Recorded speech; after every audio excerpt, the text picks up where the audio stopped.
India book of records 2024-এ নাম তুলে নজির গড়লেন কাটোয়ার গোয়ালপাড়ার বাসিন্দা অনির্বাণ দত্ত।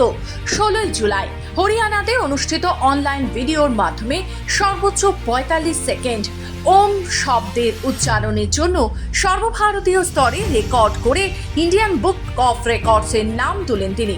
এই সাফল্যের জন্য কাটোয়া কলেজের পক্ষ থেকে প্রধান অধ্যক্ষ ডক্টর নির্মলেন্দু সরকার ও অধ্যক্ষ দুলাল সরকার অনির্বাণ দত্তকে সংবর্ধনা জানান। এছাড়াও পূর্ব বর্ধমান জেলা স্পোর্টস অ্যান্ড ফিজিক্যাল কালচার অ্যাসোসিয়েশনের পক্ষ থেকে সংবর্ধনা জানান অজয় কুমার মণ্ডল ও সম্পাদক সমর দাস। এই সাফল্যে খুশি কাটোয়াবাসী। এক নিঃশ্বাসে সে ওম শব্দটা দীর্ঘ 45 সেকেন্ড ধরে উচ্চারণ করেছে।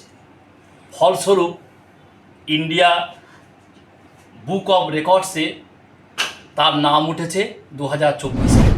ভীষণ ভালো লাগছে যে আমাদের কাটোয়ার ছেলে যে অনির্বাণ যে ইন্ডিয়ান বুক অফ রেকর্ডসে নাম তুলেছে, এটা আমাদের কাটোয়াবাসী হিসাবে ভীষণ গর্বের ব্যাপার।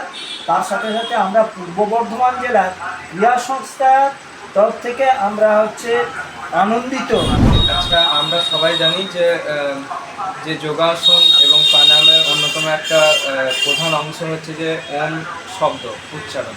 তো সেই ওম শব্দ উচ্চারণ এক নিঃশ্বাসে আমি 45 সেকেন্ডের জন্য করি, যেটা ইন্ডিয়া বুক অফ রেকর্ডসের খাতায় সর্বোচ্চ। পূর্ব বর্ধমান থেকে সুমন বিশ্বাসের রিপোর্ট, খবর বাংলা।